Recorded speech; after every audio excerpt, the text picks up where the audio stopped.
G'day, Paul from Bushman Off Grid. I've pulled the guts out of our Bushman fridge here, as you can see, and I'm just going to explain to you the key features of it, why it works, how it works. Now, the first thing I'm going to talk about is the digital thermostat that we have.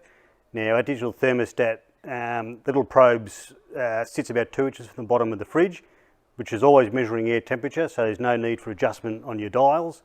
Whatever you set it to, it'll monitor 2 degrees either side of that. So as the ambient temperature goes up, you don't necessarily have to keep adjusting the temperature. It'll just maintain that set temperature for you. Especially during the heat of the day, you might find it running more often, but as the nights come along, then it'll hardly run at all.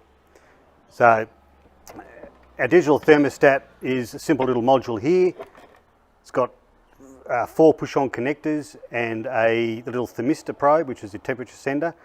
Now, basically, if that thermostat, you drop a rock on it or it malfunctions, something happens to it, it's an easy fix. It's simple, 4 wires, unplug, which is your power in, your power out, and your thermistor wire, 4 screws held in here, pop it out and you replace it. But to get you out of the shit, we've got a override switch here. So that basically sends the power direct to you flick it on and it sends the power direct to the compressor and it'll run it flat out.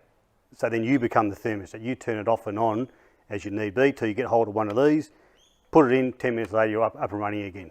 So it's basically just there as an emergency, that switch there. It's hidden away so people don't flick it on, leave it on, and then wonder why the thing's freezing all the time.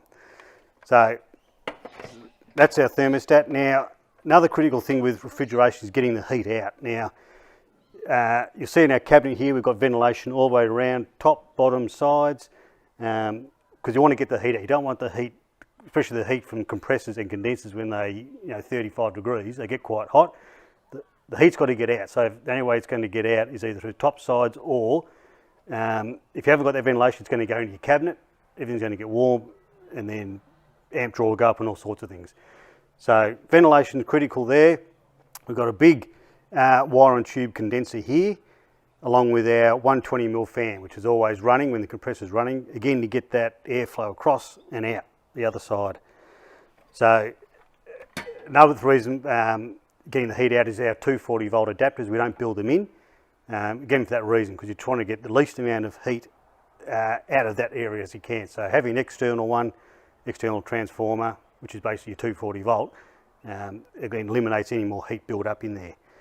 So our compressor is just mounted to the bottom base plate there through 4 rubber mounts to take a bit of the shock out of it as you're travelling around. And we've also got the little diagnostic LED light. So if you do get a fault, generally that little light will let you know. You'll be able to see that through the top of your fridge there. It'll flash, depending on the flashes, it'll tell you what the fault is. 90% of the time it's voltage.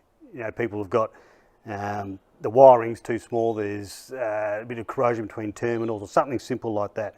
So, but that little light will let you know. So we hide that down there again, so there's not all too many bells and whistles happening up here.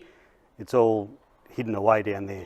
But we still put it there just in case. So if you can find out what's happening. Your fridge wire isn't going or something like that. Now compressor we run the BD35, which brilliant compressor. We sell probably 2,000 a year in all our products. They're the Rolls Royce. We don't get any trouble with them, which is why we put a 5-year warranty on them, because we're very confident with them. Now when the fridge is going, it's only going to be drawing between 2.4 to 2.6 amps. Now the only reason the amps are going to go up is if you get too much heat build up in here, which again is why we've got all that ventilation, or if your wiring's down a bit in your car.